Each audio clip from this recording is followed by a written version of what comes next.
자, 안녕하세요. 유튜브 시청자 여러분 반갑습니다. 구원투수 노태성입니다. 자, 오늘은, 이제 LG생활건강이 보셨죠? 이제 주가가 하루 만에 거의 뭐 8%라는 폭락을 좀 했습니다. 그런데 이게 좀 단순한 하락이 아니다. 그래서 좀 오늘은, 이제 지금 뭐 기사도 보신 분들은 보셨겠지만, LG생활건강을 또 이제 개인 투자자분들이 좀 많이 갖고 계신 것 같아서 이렇게 긴급하게 영상을 좀 찍어 봅니다.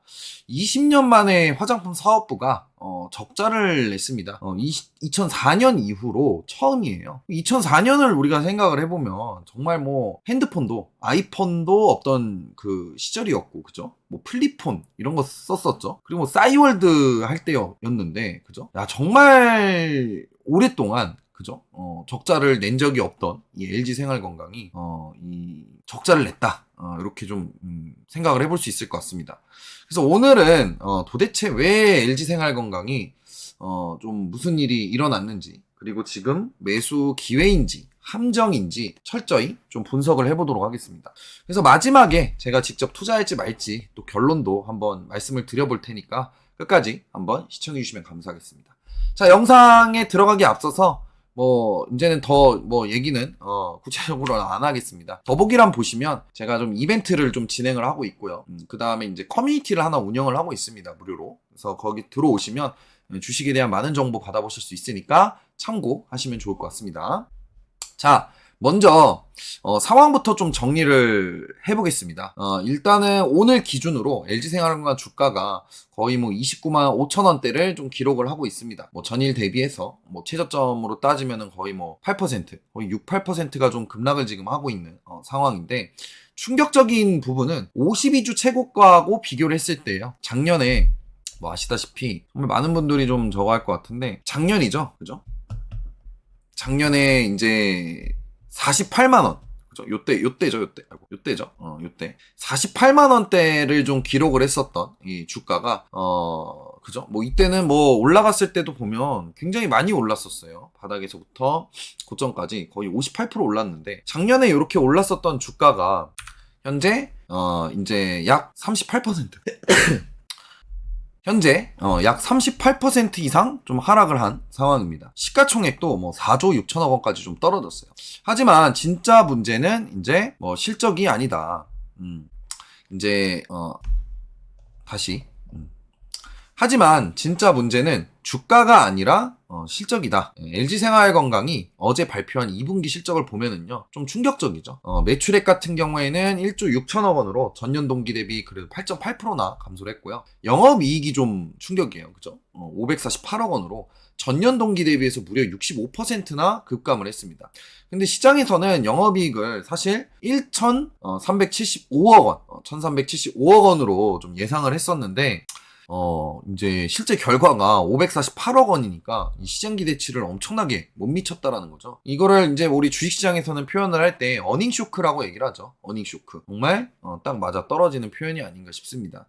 근데 여기서 이제 좀 더 충격적인 부분이 이 화장품 사업부가 163억 원의 이제 영업 적자를 좀 기록을 했습니다.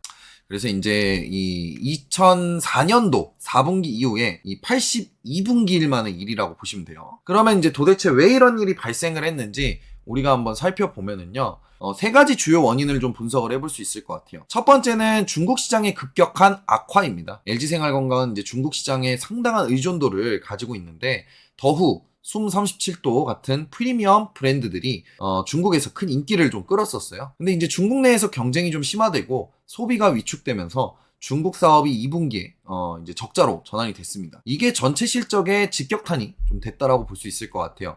두 번째는요, 면세 채널의 부진입니다. 면세 채널 매출이 전년 동기 대비 37%나 급락을 했습니다. 코로나19 이후 해외 여행객이 줄어들면 그 해외 여행객들이 좀 줄어들면서 이제 면세점 업계 전반이 좀 어려움을 겪고 있는데, 이것이 LG생활건강에도 직접적인 타격을 줬습니다. 세 번째는 신흥 브랜드와의 이제 경쟁 심화입니다. 여기서 우리가 잠깐 혹시 여러분들 APR이라는 브랜드를 좀 들어보셨나요? 이 APR을 좀 비롯한 인디 브랜드들이 MZ세대를 중심으로 이 급성장을 좀 하고 있어요. 그래서 이들 같은 경우에 이제 D2C라 그러죠. D2C 모델과 SNS 마케팅을 통해서 기존 브랜드들의 시장 점유율을 빠르게 뺏어가고 있는 상황입니다. 특히 젊은 이제 소비자들은 브랜드의 역사나 명성보다는 제품의 성분과 가성비를 좀 중시하는 경향이 좀 강하거든요. 그래서 이러한 이제 소비 트렌드 변화에 LG생활건강이 충분히 대응을 못했다, 이렇게 좀 볼 수 있을 것 같습니다. 증권가의 반응은 상당히 좀 냉정합니다. 일제히 목표 이제 주가를 좀 하향 조정을 했고요. 뭐 키움증권 같은 경우에는 목표가 뭐 40만 원에서 29만 원, 뭐 삼성증권은 27만 원, 현대차증권 28만 원, 미래에셋증권 29만 원. 그래서 투자 의견도 이제 대부분 중립으로 좀 조정이 되고 있고요. 이 증권가에서도 굉장히 좀 보수적으로 잡고 있다.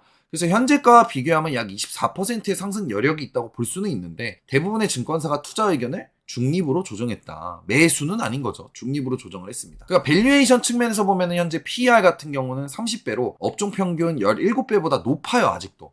반면에 이제 PBR은 0.97배로 순자산 대비 할인된 상태에서 좀 거래는 되고 있다. 그러면 우리가 중요한 건 이제 또 미래 전망이잖아요. 그래서 앞으로의 전망은 어떤가 보면은요, 단기와 중장기로 나누어서 분석을 좀 해보면은요, 단기적으로는 솔직히 말해서 올해 하반기는 계속해서 좀 어려울 것이다.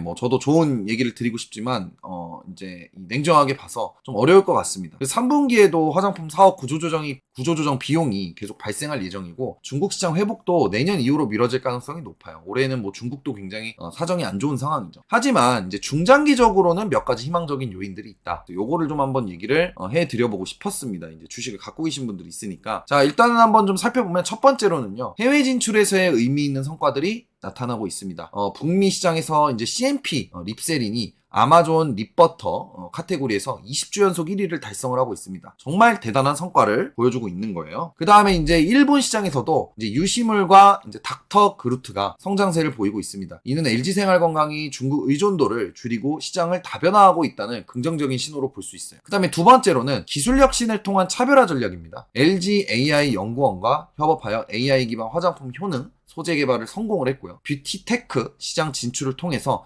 LG 프라엘 같은 홈뷰티 디바이스 사업도 확장하고 있습니다. 그 다음 세 번째는요, 주주환원 정책이 강화가 되고 있습니다. 배당 성향을 기존 20%대에서 30% 이상으로 상향 조정을 했고요. 8월 29일에는 중간 배당으로 1,000원대 지급할 예정입니다. 또한 이제 2027년도까지 3,000억 원 규모의 자사주 소각도 계획을 하고 있다. 이렇게 볼 수 있을 것 같습니다. 자, 그러면 여기부터는 제가 좀 중요하게 이제 생각을 하고 있는 부분인데, LG생활건강이 좀 구조적 변화에 좀 진통기를 겪고 있다고 판단이 돼요. 20년 만에 화장품 사업 적자는 분명 충격적이었지만, 이는 동시에 체질 개선을 위한 구조조정의 신호일 수 있다. 이렇게 좀 생각을 합니다. 자, 그 다음에 이제 투자 매력도 측면에서 보면 몇 가지 좀 긍정적인 요소들이 있습니다. 첫 번째, 순자산 대비 이 PBR이 할인된 상태입니다. 이 주가가 52주 최저점 근처에서 형성되어 있어서 밸류에이션 측면에서는 매력적이다. 그 다음에 둘째로는 사업 다각화를 통한 위험 분산 효과가 있습니다. 화장품뿐만이 아니라 생활용품과 음료 사업도 함께 운영이 되고 있습니다. 세 번째는 더후, 숨37도 등 프리미엄 브랜드의 파워는 여전히 강력하다. 일시적인 부진이지만 이 브랜드 자체가 망가진 건 아닙니다. 넷째는 1조 2천억 원의 현금성 자산을 보유하고 있습니다. 그래서 재무 건전성은 사실 좀 아직도 양호한 편이다. 하지만 아까도 얘기 드렸다시피 리스크 요인은 중국 시장 의존도가 높아서 중국 변동성에 민감하고요. 인디 브랜드들과의 치열한 경쟁이 지속될 것으로 예상이 됩니다. 결론적으로 말씀을 드리면, 저는 현재 주가 수준에서 장기 투자 관점으로 접근한다면 매력이라고 생각을 하는데, 차트를 보면서 설명을 드리겠습니다. 단기적으로는 추가 하락 가능성이 있다, 그렇게 좀 생각을 해요. 사실 이 저점을